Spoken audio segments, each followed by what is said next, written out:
안녕하세요. 오늘 저희가 함께 살펴볼 자료는 이단의 이해와 한국 사회의 현황인데요. 요즘 이 이단 문제가 그냥 종교계 이슈를 넘어서 사회적으로도 꽤 중요하게 다뤄지는 것 같아요. 그래서 오늘은 이 자료를 토대로 이단이 정확히 뭔지, 또 한국 사회에서는 지금 어떤 상황인지, 그리고 교회는 어떻게 대응하고 있는지 핵심만 딱딱 짚어보겠습니다. 바로 시작할까요? 네, 좋습니다. 이게 뭐랄까 생각보다 우리 아주 가까이에 또 다양한 모습으로 있거든요. 오늘 이 자료를 보면서 좀 객관적으로 이 현상을 이해하고 또 건강하게 분별하는 힘을 기르는데 도움이 되면 좋겠습니다. 네. 그럼 먼저 그 정의부터 확실히 해야 할 것 같은데요. 자료에서도 그냥 다른 거랑은 다르다고 강조하더라고요. 맞습니다. 그게 핵심이에요. 그러니까 단순히 좀 다른 의견 정도가 아니고요. 성경의 정말 본질적인 부분, 기독교 신앙의 뿌리가 되는 내용을 아예 왜곡하거나 부정하는 걸 말합니다. 예를 들면 자료에서도 나왔듯이 예수 그리스도의 그 신성이나 완전한 인간 되심을 인정하지 않는다거나 혹은 성경 66권 외에 뭐 새로운 계시가 있다, 다른 경전이 있다 이렇게 주장하는 경우들이죠. 사실 고린도 후서에도 나오잖아요. 다른 예수, 다른 영, 다른 복음. 초대교회 때부터 이런 건 경계 대상이었어요. 그리고 특히 교주를 신격화하는 경우, 자기가 재림 예수라거나 성령이라거나, 이런 주장들은 명백히 성경 가르침에서 벗어난 거죠. 그렇군요. 한국에서는 특히 이런 단체들이 꽤 활발하게 활동한다고 자료에 나와 있었어요.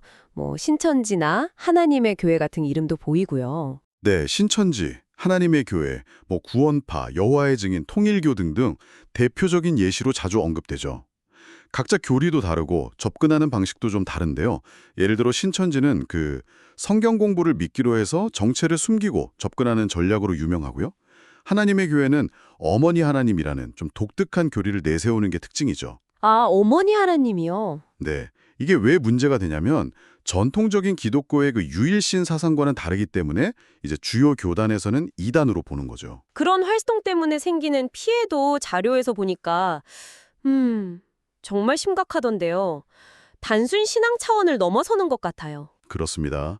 개인의 삶이 그냥 송두리째 흔들리는 경우가 많아요. 뭐 가정 불화나 파탄, 주변 사람들하고 관계가 끊어지는 건 물론이고요. 자료에서도 지적하듯이 헌금을 너무 과도하게 요구해서 재산을 다 잃는 그런 피해 사례도 계속 나오고 있습니다. 그리고 더 안타까운 건 거기서 나왔다고 해도 그 심리적인 트라우마 때문에 일상으로 복귀하기 힘들어하는 분들이 정말 많다는 점이에요. 특히 그 접근 방식이요. 처음에는 전혀 종교단체처럼 안 보인다는 거. 자료에서도 위장 접근이라는 말을 여러 번 쓰더라고요. 그게 참 무섭다는 생각도 들고요. 바로 그겁니다. 정말 중요해요.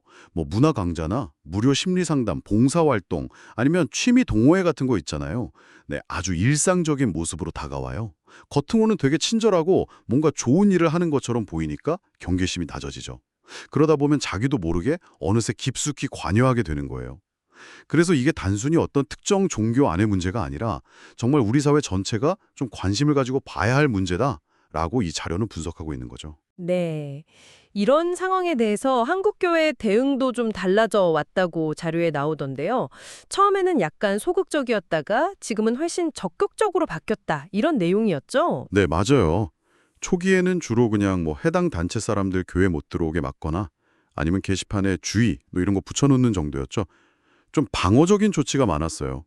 그런데 아까 말씀하신 것처럼 그 이단들의 접근 방식이 워낙 교묘해지고 다양해지니까요. 이런 걸로는 좀 부족하다, 한계가 있다는 걸 깨닫게 된 거죠. 그래서 이제 대응 전략이 좀 진화했다는 건데 구체적으로 어떤 변화들이 있었는지 자료에서 짚어준 부분들이 좀 흥미로웠어요. 어떤 방향으로 바뀐 건가요? 네, 크게 한 세 가지 정도로 볼 수 있을 것 같아요. 첫 번째는 정통교리 교육을 강화하는 겁니다. 자료를 보면 교인들 스스로가 좀 건강하게 분별할 수 있도록 기초부터 제대로 가르치는 교육에 힘을 쏟고 있다는 거예요. 그러니까 올바른 신앙 지식이 있어야 왜곡된 가르침을 걸러낼 수 있다. 이런 인식이죠. 가장 중요한 필터라고 보는 거예요. 예방에 집중하는 거군요. 그럼 두 번째는요? 두 번째는 이단 경험자들을 외면하지 않고 오히려 적극적으로 돕는 시스템을 만들어가고 있다는 점입니다. 이게 정말 큰 변화인데요. 예전에는 좀 이단에 빠졌던 사람들을 경계하거나 뭐랄까 좀 배척하는 분위기도 없지 않았거든요.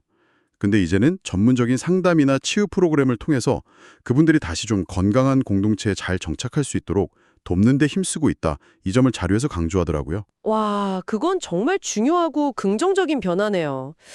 그럼 마지막 세 번째는 뭔가요? 키우고 정확한 정보를 제공하려는 노력입니다. 그러니까 각 교단이나 연합기관 같은 데서 전문 연구소를 만들어서 운영하고 관련 세미나도 자주 열고요. 그리고 좀 검증된 정보를 공식 채널을 통해서 공유하려고 노력하는 거죠. 괜히 부정확한 정보 때문에 혼란스러워지는 걸 막고 또 효과적으로 대응할 수 있는 역량을 키우려는 거예요. 네, 정리하면 과거의 단순 방어에서 이제는 예방하고 회복에 더 중점을 두는 방향으로 가고 있다. 이렇게 볼 수 있습니다. 네, 오늘 자료를 통해서 이단의 정의부터 시작해서 한국 사회에서의 그 활동 모습과 피해, 그리고 여기에 대한 교회의 변화된 대응까지 그 핵심들을 잘 짚어본 것 같습니다. 이단 문제가 참 교묘한 방식으로 접근해서 심각한 사회적 피해를 줄 수도 있다는 점, 그리고 교회가 이제는 교육과 회복 시스템을 강화하는 쪽으로 대응하고 있다는 점이 중요 포인트였네요. 자, 그럼 이 내용들이 지금 듣고 계신 여러분께는 어떤 생각을 하게 만들까요? 네, 오늘 우리가 살펴본 이 자료가 던지는 중요한 질문이 하나 있는 것 같아요. 많은 이단들이 아주 평범하고 어떻게 보면 매력적인 모습으로 다가온다고 했잖아요. 그렇다면 여러분은 일상에서 만나는 수많은 정보나 활동 제안 같은 것들을 어떤 기준으로 판단하고 받아들이고 계신가요? 그 겉모습이나 당장에 좋아 보이는 건 너머에 있는 본질을 좀 꿰뚫어보려는 비판적인 시각. 이게 비단 종교 문제뿐 아니라 우리 삶 전체에서 왜 중요한지 한 번쯤 깊이 생각해 보시는 것도 좋지 않을까 싶습니다.